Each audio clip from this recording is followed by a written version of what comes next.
अस्सलाम वालेकुम, welcome to engineers gurus.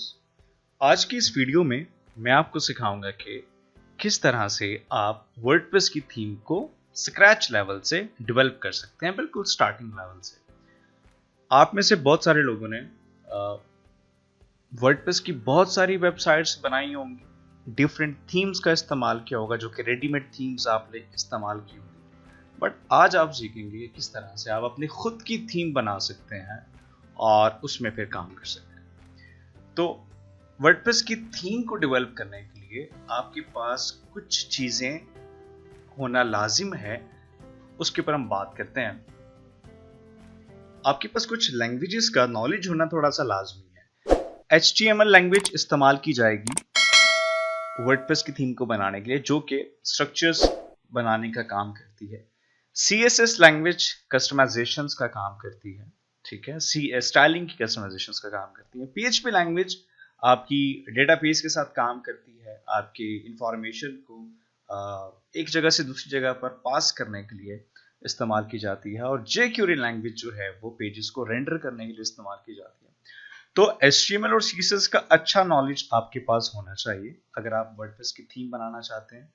और PHP का और jQuery का आपके पास अगर बेसिक नॉलेज भी है तो काम हमारा चल जाएगा।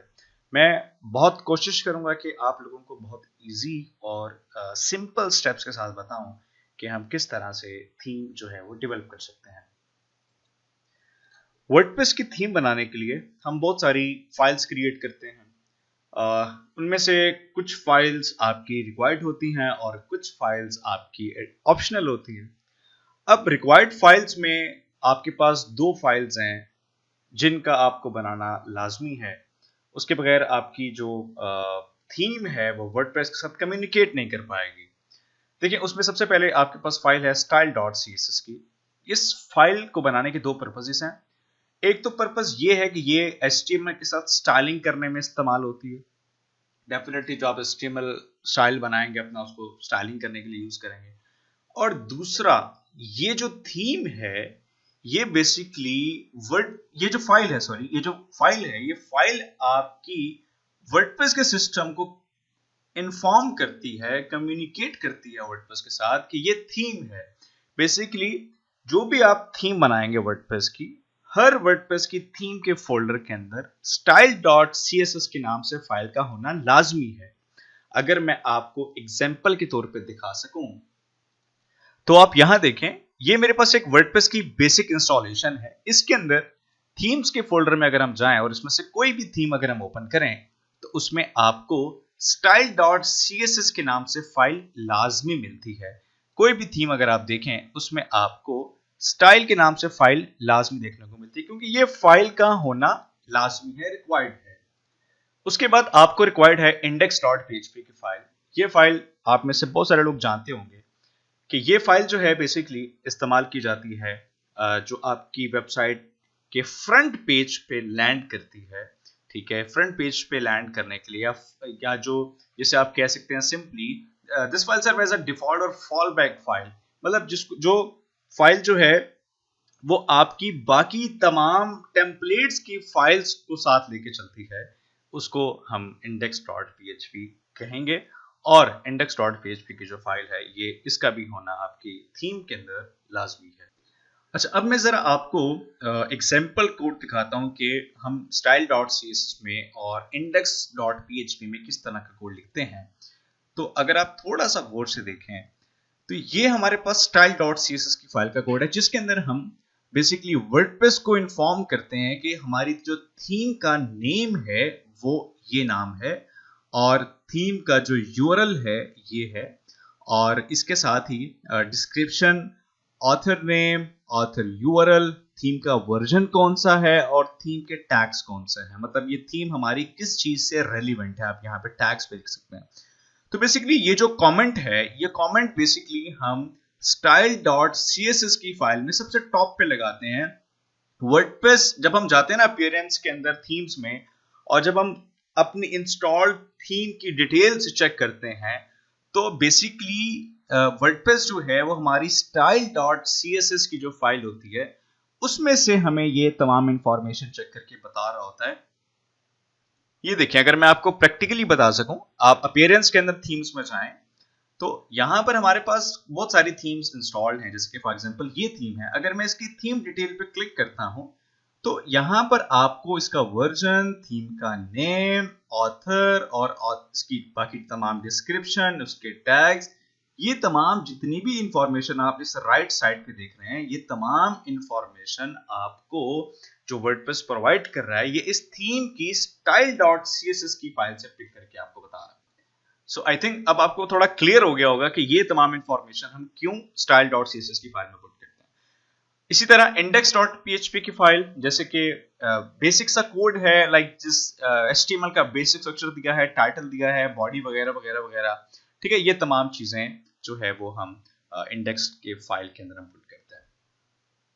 तो इन सिंपल वर्ड्स हमें दो फाइल्स रिक्वायर्ड हैं वर्डप्रेस की थीम को बनाने के लिए, एक style.css और एक index.php फाइल। अच्छा, इसके अलावा हमें मजीद फाइल्स भी चाहिए होती हैं। उनमें से जैसे कि अगर आप यहाँ पे देखें, डिफरेंट काइंड ऑफ फाइल्स हैं। single.php की फाइल, इसका क्या पर्पस है?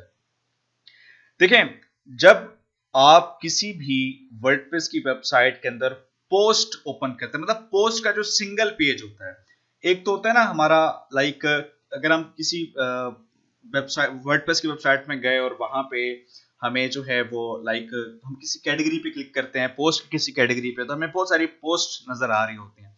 फिर जब हम किसी एक सिंगल पोस्ट, किसी सिंगल आर्टिकल पे क्लिक करते हैं और वो पोस्ट हमें डिटेल के साथ ओपन मिलती है, मतलब वो जो आर्टिकल होता है वो हमें डिटेल व्यू में आ जाता है, तो बेसिकली उस पोस्ट को डिटेल व्यू में जो देखने के लिए जो हमारा पेज, जो हमारी फाइल इस्तेमाल की जाती है, वो ये single.php फाइल होती है, जिस फाइल के अंदर हमारा आर्टिकल होता है और नीचे कमेंट दिया हुआ होता है, कमेंट बॉक्स दिया हुआ होता है। तो ये जो फाइल है, इन सिंपल वर्ड्स अगर हम बात करें तो ये आर्टिकल को डिटेल में ओपन करवाने के लिए इस्तेमाल की जाती है। इसी तरह वर्डप्रेस के अंदर हमारे पास पेजेस होते हैं, और किसी भी पेज को डिटेल में अगर ओपन करना हो, देखना हो, तो उसके लिए ये वाली फाइल इस्तेमाल की जाती है। आर्टिकल्स की या पोस्ट की कैटेगरी को, किसी एक सिंगल कैटेगरी को ओपन करना हो तो उसके लिए ये वाली फाइल है। अगर आप किसी टैग को ओपन करना चाहते हैं वर्डप्रेस में, तो उसकी ये वाली फाइल इस्तेमाल की जाती है। और इसी तरह कमेंट्स सिस्टम के लिए, मतलब जो हमारी आर्टिकल्स में कमेंट सिस्टम होता है, उस कमेंट सिस्टम के अंदर जो हम कोड करते हैं, जो हमें हमारे आर्टिकल्स पे कमेंट शो करवाते हैं, उसके लिए हमें जो कोड करना है वो इस फाइल के अंदर करना है। अच्छा, ये जो टेक्सोनॉमी है, ये बेसिकली इस्तेमाल की जाती है अगर आपने कस्टम पोस्ट टाइप्स बतानी हो या बनानी हो या उसको इस्तेमाल करना हो, तो उसके लिए बेसिकली टेक्सोनॉमी इस्तेमाल की जाती है। ये इंशाल्लाह कुछ अरसे में मैं आपको इसकी भी एक वीडियो इंशाल्लाह बना के दिखाऊंगा। आर्काइव फाइल, ये फाइल बेसिकली इस्तेमाल की जाती है अगर आपने किसी कैटेगरी को ब्राउज करना है, अगर आपने किसी कैटेगरी से रेलिवेंट जो कंटेंट है, जो आर्टिकल्स है, वो देखने हो। अगर आपने आर्टिकल के जो ऑथर है उसका पेज देखना हो, उसको चेक करना हो, उसकी प्रोफाइल चेक करनी हो, तो उसके लिए हम author.php फाइल को इस्तेमाल करते हैं। search.php फाइल, आपको नाम से पता चल रहा है कि अगर आपने वर्डप्रेस के अंदर कुछ लिखा, सर्च किया, तो जो आपको फाइल रिजल्ट लाके देती है वो search.php फाइल है। अगर आप वर्डप्रेस में कोई चीज अपलोड करते हैं, मीडिया लाइब्रेरी के अंदर कुछ अपलोड करते हैं, फोटोज वगैरह, कुछ वीडियोज, तो ये वाली फाइल उसके लिए काम इस्तेमाल की जाती है। और अगर आप वर्डप्रेस में कोई पेज ओपन करते हैं और वो पेज फाउंड नहीं होता, अक्सर आप लोगों को 404 का एक एरर दिख रहा होता है, 404 नॉट फाउंड।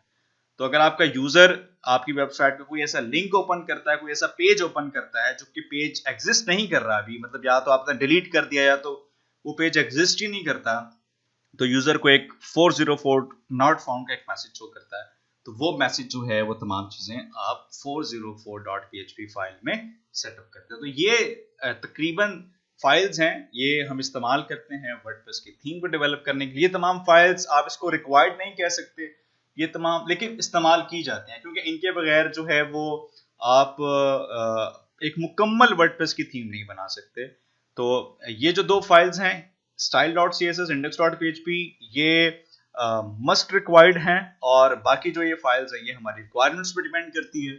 अगर हमें थीम के अंदर डिफरेंट डिफरेंट पेजेस को डिजाइन करना है, तो हम ये फाइल्स इस्तेमाल करते हैं। अगर सपोज करें हम कोई थीम बना रहे हैं और उस थीम के अंदर हमें सिर्फ और सिर्फ लाइक पोस्ट के पेजेस को डिजाइन करना है, तो हम सिर्फ ये फाइल इस्तेमाल करेंगे। तो डिपेंड करता है हमारी रिक्वायरमेंट्स के ऊपर। अब क्वेश्चन ये आता है कि क्या हमें ये तमाम फाइल्स बनानी होगी, क्या हमें इन तमाम फाइल्स के अंदर कोड लिखना पड़ेगा? बिल्कुल ऐसे ही हमें ऐसा करना होता है, लेकिन मेरे पास एक टूल ऐसा मौजूद है जो कि ये तमाम फाइल्स मुझे बनी बनाई प्रोवाइड कर देगा। फिर उसके अंदर जो मुझे अपने थीम के हिसाब से, कोई अपने टेम्पलेट के हिसाब से कुछ चेंजेस करनी होगी वो मैं करूंगा। तो वो टूल का नाम क्या है? वो टूल का नाम है जी अंडरस्कोर्स। तो अगर आप गूगल पर जाएं और सर्च करें वर्डप्रेस अंडरस्कोर्स, तो आपको ये वेबसाइट मिलती है underscores.me। यहां से ये तमाम जो फाइल्स मैंने आपको बताई, तमाम फाइल्स हम डाउनलोड कर सकते हैं। मतलब इन सिंपल वर्ड्स इस वेबसाइट से हम अपनी एक बेसिक थीम डाउनलोड कर सकते हैं। बेसिक थीम, जो बेसिक फाइल्स रिक्वायर्ड है तब अपनी थीम बनाने की जो हमें फाइल्स रिक्वायर्ड हैं, उन फाइल्स को हम डाउनलोड कर सकते हैं। तो आपको क्या करना है, सिंपल आपको यहाँ पे अपनी थीम का नाम लिखिए, for example engineers gurus. Advance अगर आप ऑप्शन में देखना चाहते हैं तो आप एडवांस ऑप्शन पे क्लिक करें और यहाँ पे आप अपना थीम का कोई सिलेक्ट देना चाहते हैं तो सिलेक्ट दे दें, for example engineers gurus. Select के अंदर मेक श्योर कि स्पेस नहीं आएगी, ऑथर आप लिखते हैं for example engineers gurus. URL मैंने ये दे दिया, और थीम की डिस्क्रिप्शन अगर आप कुछ देना चाहते हैं तो ठीक है, अगर नहीं देना चाहते तो नो प्रॉब्लम। अच्छा, उसके बाद वो कॉमर्स की अगर आप इसमें लाइक सेटिंग्स करना चाहते हैं, कार्ट आइकन्स वगैरह, ये तमाम चीजें, तो आप इसको टिक कर सकते हैं। अगर आप वो कॉमर्स को इस्तेमाल नहीं करना चाहते, इस थीम के साथ कनेक्ट नहीं करना चाहते, तो आप इसको रहने देंगे। यहाँ पे सिंपली फिर मैं जनरेट बटन पे क्लिक करूंगा और ये वेबसाइट आपको देखें जो हमने थीम का नाम रखा है उसके नाम से हमें ये जिप फाइल प्रोवाइड कर देगी। अगर मैं आपको ये जिप फाइल एक्सट्रैक्ट करके दिखाऊं तो आप यहाँ पे देखेंगे कि आप यहाँ पे देखें, यहाँ पे आपको देखें बनी बनाई जितनी भी फाइल्स रिक्वायर्ड थी, जो फोल्डर्स, जो इसके अंदर लाइक टेम्पलेट की फाइल, जो भी चीजें रिक्वायर्ड थी एक थीम को बनाने के लिए, वो हमें ये इस वेबसाइट ने जो है वो प्रोवाइड कर दी है। अब नेक्स्ट क्या करना है? नेक्स्ट ये करना है कि अब मेरे पास एक वर्डप्रेस की इंस्टॉलेशन होनी चाहिए, ताकि मैं अपनी ये जो थीम मैंने डाउनलोड की है इसको मैं अपलोड करूं, इंस्टॉल करूं, और उसके बाद फिर मैं इन फाइल्स में अपनी जो मुझे थीम डिजाइन करनी है मैं उसके हिसाब से उसमें चेंजिंग्स करूंगा। ओके, तो मैं यहां से अपीयरेंस के अंदर थीम्स में जाऊंगा और यहां से एक मैं ऐड न्यू थीम करता हूं और देन मैं यहां से अपलोड करता हूं थीम को और चूज फाइल। ये थीम मैंने यहां से अपनी सेलेक्ट कर ली, इंस्टॉल पे क्लिक किया। ऑलराइट, थीम इंस्टॉल हो गई, एक्टिवेट करते हैं। और अब आप अगर थीम्स में जाकर देखें तो ये देखें थीम हमारे पास एक्टिव है। अगर आप थीम की डिटेल में चेक करें तो ये देखें वर्जन 1.0.0 ये आपको शो कर रहा है, और ये थीम का जो नेम है वो आपको शो कर रहा है, और ऑथर, उसका यूआरएल, डिस्क्रिप्शन कुछ नहीं है, टैग्स उसने बाय डिफॉल्ट पुट कर दिए। तो ये चीजें आपको नजर आ रही हैं। अच्छा, अब जरा इसकी वर्डप्रेस की अगर इंस्टॉलेशन डायरेक्टरी की अगर हम बात करें, अगर आप यहाँ पे इसकी इंस्टॉलेशन डायरेक्टरी जाके देखें तो इसके अंदर ये थीम का फोल्डर बकायदा आपको नजर आ रहा होगा। ये देखें इंजीनियर्स गुरुज के नाम से जो भी हमने थीम इंस्टॉल की। अगर इसको ओपन करें तो इसके अंदर अगर मैं आपको इसकी style.css की फाइल चेक करवाना चाहूं तो आप देखेंगे, ये देखिए style.css की फाइल के अंदर आपको थीम का नेम, इंजीनियर्स गुरुज, आपको ये तमाम चीजें मेंशन हो रही हैं। अच्छा, अब फॉर एग्जांपल अगर मैं यहां से फॉर एग्जांपल अगर मैं यहां से अगर मैं इसको रिमूव कर देता हूं, अगर मैं इस थीम के नेम को यहां से रिमूव कर देता हूं और थीम का नाम कुछ और लिख देता हूं, for example my theme, file को सेव करते हैं। ये style.css की फाइल में मैं चेंजिंग कर रहा हूं। तो अगर अब आप यहां से रीलोड करें अपनी थीम्स के पेज को तो आप यहाँ पे डिटेल में जाके देखेंगे तो कि आपको थीम का नेम माय थीम शो कर रहा है। इन सिंपल वर्ड्स के जो भी आप थीम का नेम, थीम के बारे में जो भी इंफॉर्मेशन रखना चाहते हैं, वो चीज आप थीम की style.css की फाइल में इस तरह से पुट कर देते हैं। आई होप अब आप लोगों को ये थोड़ा मजीद अच्छे से क्लियर हो गया है। अच्छा, अब इस थीम का मैं अगर आपको फ्रंट एंड प्रीव्यू दिखाऊं तो ये आपको कुछ इस तरह से बिल्कुल सिंपल सा दिखेगा। देखें, क्योंकि बेसिकली जो मैंने अभी ये अंडरस्कोर वेबसाइट से डाउनलोड किया, ये बेसिकली मेरे पास एक डिजाइन थीम नहीं है, ये मेरे पास सिर्फ एक मेरी रिक्वायर्ड फाइल्स मेरे पास अवेलेबल हो गई हैं कि जिसको इस्तेमाल करके अब मैं अपनी थीम को बेसिकली खुद डेवलप करूंगा या डिजाइन करूंगा। ठीक है, तो अब अगर आप इसका प्रीव्यू देखें तो बहुत सिंपल सा है। इस प्रीव्यू के अंदर हमारे पास बहुत सारा कंटेंट यहां से लोड होके आ रहा है। जैसे कि फॉर एग्जांपल अगर आप ये देखें, जो मैंने कंटेंट हाईलाइट किया है, ये कंटेंट बेसिकली मुझे हेडर की फाइल में से दिखाया जा रहा है। ये जो कंटेंट है, ये मेरी जो एक आर्टिकल है, मेरा पोस्ट है, ये मेरा इन सिंपल वर्ड्स कह सकते हैं कि आप ये इस थीम की इंडेक्स की फाइल से ये फेच होके आ रहा है। और ये जो कंटेंट है जिसमें सर्च बार है, रिसेंट पोस्ट है, ये जो कंटेंट मैंने हाईलाइट किया है, ये कंटेंट मुझे साइड बार से दिखाया जा रहा है। मतलब जो हमारे विजेट्स वगैरह होते हैं, ये वो कंटेंट यहाँ पे शो कर रहा है। और ये जो लास्ट में जो ये फुटर पोर्शन है, ये बेसिकली मेरे footer.php की फाइल में से मुझे फेच कर रहा है। तो ये जितना भी कंटेंट है, ये बेसिकली मेरी जो थीम की फाइल्स हैं इसमें से मुझे मिल रहा है। तो ये जो मैंने थीम अभी इंस्टॉल की थी, ये देखें, ये थीम की फाइल जिसमें से ये footer.php फाइल और ये जैसे header.php फाइल है, sidebar.php फाइल है। तो ये वो तमाम फाइल्स हैं जो कि आपके वेब पेज पे, आपकी थीम पर, आपकी पूरी वेबसाइट पे तमाम पेजेस के ऊपर बार बार रिपीट होती हैं। ठीक है, तो मतलब फॉर एग्जांपल अगर आपको हेडर बनाना है तो हेडर का कोड आप हेडर की फाइल में डालते हैं, नेविगेशन बार का भी कोड आप हेडर की फाइल में डालते हैं। अगर आपको फुटर चाहिए तो फुटर का कोड footer.php की फाइल में, अगर आपको विजेट्स डिस्प्ले करवाने तो वो उसका कोड सारा आपका sidebar.php की फाइल में होता है। एक फंक्शंस की फाइल होती है कि जो कि ये बहुत इंपॉर्टेंट फाइल है। ये फाइल चाहे बेसिकली आपकी पूरी थीम की फंक्शनैलिटीज को इस पूरी थीम की जो फंक्शनैलिटीज हैं, किसी चीज को अपीयर करना है, डिसअपीयर करना है, आपके तमाम पेजेस के जो हुक्स होते हैं पीएचपी के, वो तमाम इसके अंदर शामिल किए जाते हैं। आगे आगे इंशाल्लाह जाके मैं आपको एक एक फाइल को डिटेल के साथ बताऊंगा। अभी फिल वक्त हम ऐसा करते हैं कि एक टेम्पलेट बनाने की तरफ आते हैं, जो हमारा इस वीडियो का, इस ट्यूटोरियल का जो मेन पर्पस है, अब हम उसकी तरफ लौटते हैं वापस। देखें, एक सिंपल सा लेआउट आ रहा है। अब बेसिकली मुझे इस पूरे को डिजाइन करना है, मतलब एक थीम डिजाइन करनी है। तो बजाय इसके कि मैं HTML CSS का कोड लिखूं स्क्रैच लेवल से, बिल्कुल स्टार्ट से, मैं एक काम करूंगा, मैं कोई भी HTML का टेम्पलेट जो बना हुआ है, जैसे कि ये एक एग्जांपल के तौर पे मैंने टेम्पलेट लिया है, ये एक सिंपल HTML की फाइल है और ये टेम्पलेट बना हुआ है बिल्कुल HTML और CSS बूटस्ट्रैप के अंदर। तो मैं इस टेम्पलेट को बेसिकली यहां से इसको वर्डप्रेस के अंदर लेके जाऊंगा। मतलब ये जो नेविगेशन अगर आप देख रहे हैं, ये जो मेन्यू बार देख रहे हैं, बिल्कुल स्टैटिक है। इस टेम्पलेट की हर चीज स्टैटिक है। इस पूरे को डायनामिक मैं आपको करके दिखाऊंगा। आप इस टेम्पलेट के जो ये नेविगेशन मेन्यूज हैं, इसको आप वर्डप्रेस की मदद से किस तरह से हैंडल कर सकते हैं, मैनेज कर सकते हैं, ये तमाम चीजें मैं आपको इसमें कवर करके दिखाता हूं। अच्छा, अभी नेक्स्ट हमें क्या करना है? अभी नेक्स्ट आपको ये करना है जी कि इस HTML के टेम्पलेट के अंदर जो इस्तेमाल हुई हुई फाइल्स हैं, चाहे वो CSS है, JS है और इमेजेस हैं, आपने इन तमाम फाइल्स को, जैसे कि यहाँ पे देखिएगा, ये HTML की फाइल इसमें यूज हो रही है। एसेट्स के अंदर इसमें CSS, फॉन्ट्स, JSS, लोगो, JS, ये तमाम चीजें इस्तेमाल की जा रही हैं। तो मैं ये करूंगा यहाँ पे कि मैं इसकी ये जो एसेट्स का फोल्डर है, मैं इसको कॉपी कर लूंगा अपने इस थीम के फोल्डर के अंदर।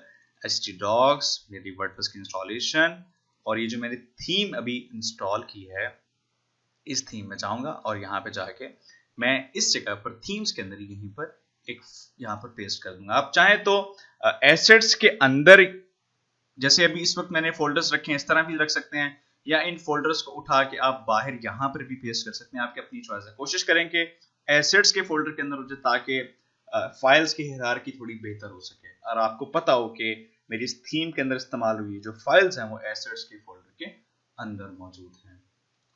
ओके, तो अब मुझे ये जो मेरी HTML के टेम्पलेट में ये जो नेविगेशन है, नेविगेशन मेन्यू है, ये जो बार है, ये बेसिकली मुझे अपनी इस थीम में यहाँ पर चाहिए, इस जगह के ऊपर चाहिए। तो उसके लिए मैं अपनी जो थीम है इसकी header.php की फाइल को ओपन कर लेता हूँ सबलाइन में। देखें, ये कोड बजाय मैं खुद लिखूं, मैंने अंडरस्कोर से ही खुद ही जनरेट करवा के इसको डाउनलोड किया। तो आप अंडरस्कोर्स का टूल इस्तेमाल कर सकते हैं, काफी यूजफुल है अगर आप थीम डेवलप करना चाहते हैं। ओके, अब जो ये मुझे यहाँ पे ये मेरी इस डिफॉल्ट प्रीव्यू में ये जो मुझे हेडर दिख रहा है, मुझे इसको खत्म करना है। ठीक है, तो इसके लिए इस थीम की header.php की फाइल में यहाँ पे ये जो WP बॉडी ओपन के नीचे जो इस फंक्शन के नीचे जितना भी कोड है, ये तमाम कोड मैं यहाँ से खत्म कर दूंगा। ठीक है, मैंने इस कोड को खत्म कर दिया। इस कोड को खत्म कर देने के बाद अब मैं अगर इसको चेक करूं तो आपको ये जो डिफॉल्ट हेडर दिखा रहा है ये वाला, ये यहाँ से गायब हो जाएगा। Look at here. उसके बाद अब बेसिकली मुझे ये वाला अपना हेडर चाहिए, ये वाला पोर्शन चाहिए। तो मैं इस HTML की फाइल को ओपन करता हूँ अपने पास। तो मैं इस फाइल को अपने पास मैं इसको सब लाइन में ओपन करता हूँ। ठीक है, तो अब बेसिकली मुझे सबसे पहले इस अपनी HTML की फाइल में ये जो मैंने गूगल फॉन्ट को लिंक किया हुआ है और यहाँ से मैंने डिफरेंट अपनी CSS की फाइल्स, जो फाइल्स मेरे इस टेम्पलेट में इस्तेमाल की गई हैं, इस टेम्पलेट में इन तमाम फाइल्स को सबसे पहले मुझे लिंक करना है। अच्छा, इन तमाम फाइल्स को बेसिकली मैं ऑलरेडी अपने वर्डप्रेस के थीम के फोल्डर में मैं कॉपी कर चुका हूँ। अगर मैं आपको यहाँ से दिखाऊं तो ये मैं ऑलरेडी एसेट्स के फोल्डर में, ये देखें, इन तमाम फाइल्स को मैं ऑलरेडी यहाँ पर जो है वो कॉपी कर चुका हूँ। लेकिन अब बेसिकली मुझे जो है इनको अपनी हेडर की जो फाइल है थीम की, इस हेडर की फाइल में भी डेफिनेटली मुझे लिंक करना है। तो सबसे पहले मैंने इस गूगल फॉन्ट को यहाँ से लिया और अपनी जो थीम की हेडर फाइल है इसमें आके मैं इसको ऐसे पेस्ट करूंगा और सेम इसी तरह से जो बाकी CSS की फाइल है, टाइटल को मैं रहने दूंगा, टाइटल मुझे नहीं रिक्वायर्ड यहाँ पे। इन बाकियों को भी मैं यहाँ से कॉपी कर लूंगा और यहीं पर मैं इस तरह से सिंपली पेस्ट कर लूंगा। ठीक है, तो ये मेरी गूगल फॉन्ट्स की फाइल आ गई और ये बाकी मेरी तमाम जो CSS की फाइल मेरे इस प्रोजेक्ट में इस्तेमाल की गई है, तमाम फाइल्स मैंने यहाँ पे पेस्ट कर दी। अगर आप इसके चेक करें, इसको अगर हम चेक करें कि ये आया काम करती है कि नहीं करती, तो हम उसके लिए काम करते हैं। उसके लिए हम ऐसे करते हैं कि यहाँ पर हम ये जो अब बेसिकली ना मुझे ये वाला हेडर चाहिए ना, जैसे मैंने भी आपको बताया कि ये वाला जो हेडर है ये बेसिकली हमें यहाँ पे शो करवाना है, इस जगह के ऊपर यहाँ पे।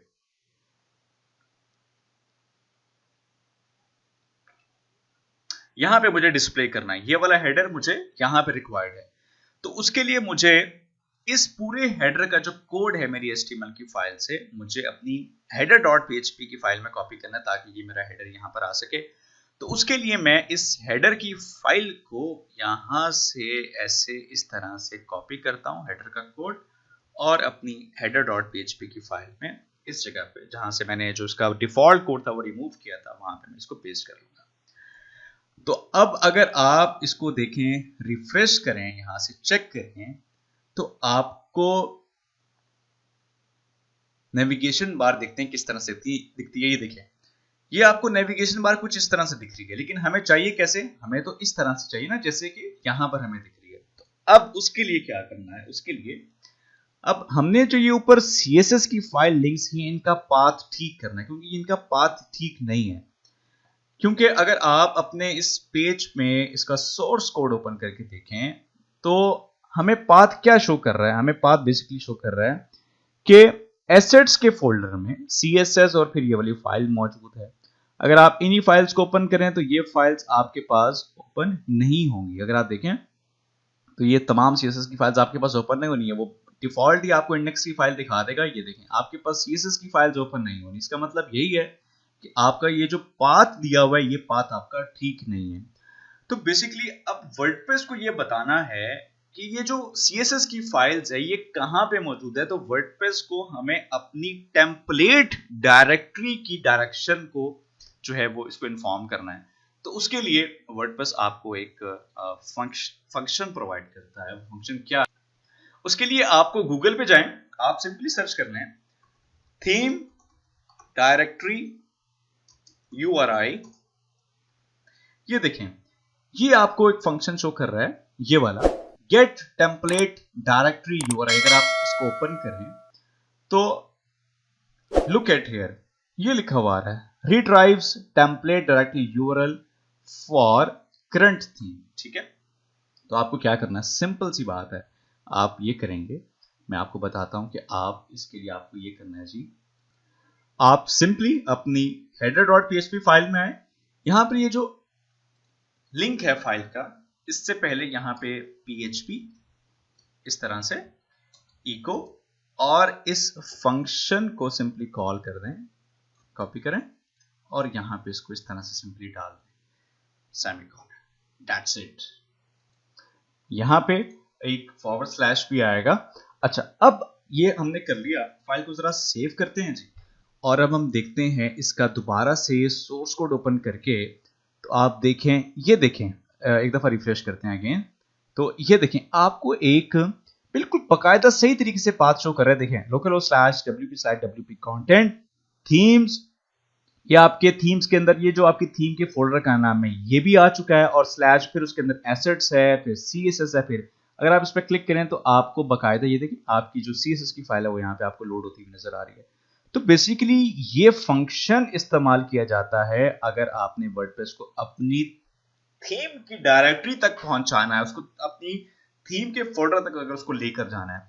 तो अब यही तमाम चीजें हैं, यही वाला जो फंक्शन है, यही फंक्शन मैं अपनी तमाम इसमें यहाँ पे पुट कर दूंगा इस तरह से। ठीक है, इस तरह से, ताकि उसको सही तरीके से पाथ मिल जाए। लुक एट हियर, मैं इसको जरा कॉपी कर लेता हूँ, कंप्लीटली कॉपी, यहाँ पे पेस्ट, पेस्ट और पेस्ट। ठीक है जी, चलें, ये हो गया।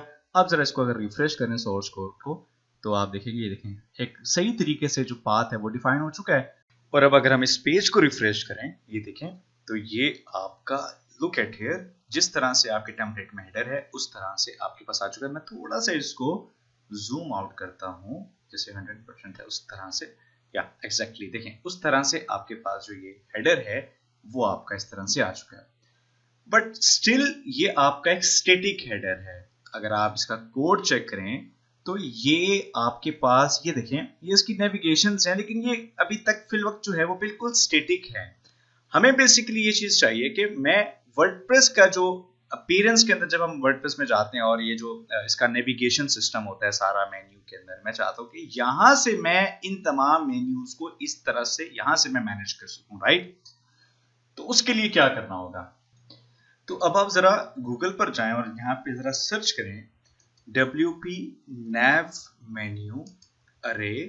आप सिंपली अगर सर्च करें तो ये देखें, ये आपको मिलती है WP nav मेन्यू के नाम से, फंक्शन है, अरे है। इस पर अगर आप क्लिक करें तो यहाँ पे अगर हम थोड़ा सा नीचे अगर हम आए इसकी एक एग्जाम्पल की तरफ, तो इसमें से हम लेते हैं या एग्जैक्टली दिस, ये एक सिंपल आपको यहाँ पे देखिए एक अरे मिल रही है। ये अरे बेसिकली क्या करती है, जब हम वर्डप्रेस के अंदर यहां से कोई एक मेन्यू बनाते हैं, जब हम यहां से कोई मेन्यू वगैरह बनाते हैं, तो बेसिकली यही फंक्शन और ये अरे आपकी हेडर के अंदर उस मेन्यू को डिस्प्ले करती है। आ रही बात समझ में? एक दफा रिपीट करूंगा। देखें, जब हम कोई वर्डप्रेस के अंदर मेन्यू बनाते हैं, उसकी सेटिंग करते हैं, तो यही जो अरे है, ये वाली अरे, ये अरे बेसिकली आपके वर्डप्रेस की मेन्यू को आपकी थीम के हेडर के अंदर यहां पे डिस्प्ले करवाती है। तो अभी बेसिकली हम ये जो मेन्यू यहां पर इस्तेमाल कर रहे हैं बिल्कुल एक स्टैटिक मेन्यू है, क्योंकि अगर आपको इस मेन्यू को चेंज करना है तो आपको हेडर की फाइल में जाके यहाँ पे लिंक्स चेंज करने पड़ेंगे। लेकिन जबकि हम तमाम चीजें डायनामिक करना चाहते हैं, हम चाहते हैं कि मैं यहीं से अपीयरेंस में, यहां से जो ये मेन्यू का ऑप्शन होता है वर्डप्रेस का, यहीं से मैं अपने मेन्यू की सेटिंग करूं और ऑटोमेटिकली यहाँ पे जो मेरा मेन्यू है वो खुद ब खुद चेंज हो जाए। तो उसके लिए अब हमें ये करना है बेसिकली कि अब आप यहां पर आए और इस अपनी इस फाइल में यहाँ पे इस यूएल के बाद मैं काम करता हूं, क्योंकि वर्डप्रेस के जो मेन्यू है ना वो अनऑर्डर्ड लिस्ट यूएल का टैग बेसिकली इस्तेमाल करते हैं। तो आपको यहाँ पे PHP का कोड देना है और यहाँ पे लिखना है बेसिकली कि WP nav मेन्यू, ठीक है, WP nav मेन्यू। और उसके बाद आपको यहाँ पे स्मॉल ब्रैकेट्स लेनी है। स्मॉल ब्रैकेट्स के अंदर फिर हम यहाँ पर एक अरे डिफाइन करेंगे, जो कि हमारे जितने भी हम मेन्यूज बनाते चले जाएंगे वो अरे में सेव करके हमारी वेबसाइट के हेडर के अंदर कॉल कर देगा। तो आप यहाँ पर एक अरे क्रिएट करें और इसके अंदर हमें डिफरेंट पैरामीटर्स पास करने होते हैं। ये पैरामीटर्स आपको इसकी जो वर्डप्रेस की ऑफिशियल वेबसाइट है, यहाँ पे आपको ये पैरामीटर्स यहाँ पे डॉक्यूमेंटेशन के अंदर इसके मिल जाएंगे। बहुत सारे पैरामीटर्स यहाँ पे मौजूद है जो कि डिफरेंट पर्पसेस के लिए इस्तेमाल किए जाते हैं बेसिकली। तो अभी मैं आपको थोड़ा सा आसान कर देता हूँ कि मैं यहाँ पे जो हमें पैरामीटर्स अभी रिक्वायर्ड हैं, मैं सिर्फ आपको वही बताऊंगा। तो यहाँ पे हम सबसे पहला पैरामीटर है थीम लोकेशन। यहाँ पर आपको इस पैरामीटर के अंदर अपना मेन्यू का बताना है, थीम को मेन्यू का बताना है। तो इसके लिए हमने ये की पास की, इस की वैल्यू हम पास करते हैं फॉर एग्जांपल मेन्यू 1 के नाम से, ठीक है जी। उसके बाद फिर आपको डिफाइन करने होती है कि जो आप मेन्यू बनाएंगे उसकी आप आईडी डिफाइन करेंगे। तो ये पैरामीटर हमने डिफाइन किया और इसकी जो वैल्यू है वो हम डिफाइन कर देते हैं। वर्डप्रेस में जो डिफॉल्ट मेन्यू की आईडी होती है बेसिकली वो होती है प्राइमरी मेन्यू। ये मेरी बात आप याद रखिएगा कि वर्डप्रेस में जब भी हम कोई बनाते हैं, जब भी हम कोई मेन्यू बनाते हैं तो उस मेन्यू की जो मेन लोकेशन होती है, डिफॉल्ट लोकेशन होती है वर्डप्रेस की तरफ से, वो प्राइमरी लोकेशन होती है। तो उसकी आईडी भी प्राइमरी मेन्यू कहलाती है, राइट। फाइल को सेव करते हैं और चेक करते हैं। मैं यहां से इसको रिफ्रेश करता हूं, ओके, नो इफेक्ट। अब हम यहां से अपीयरेंस मेन्यू में जाते हैं और एक मेन्यू क्रिएट करते हैं। मैंने एक मेन्यू 1 के नाम से रखा और इसमें कुछ सिंपल लिंक्स हैं, वो बाय डिफॉल्ट मुझे दिए गए हैं। इसको जरा क्रिएट मेन्यू पे क्लिक कर देता हूं और इसकी जो लोकेशन है मैं वो प्राइमरी चूज करके सेव कर देता हूं, ठीक है। ये मेरे पास आ गया। अब मैं जरा यहां से इसको रिफ्रेश करता हूं तो आप देखेंगे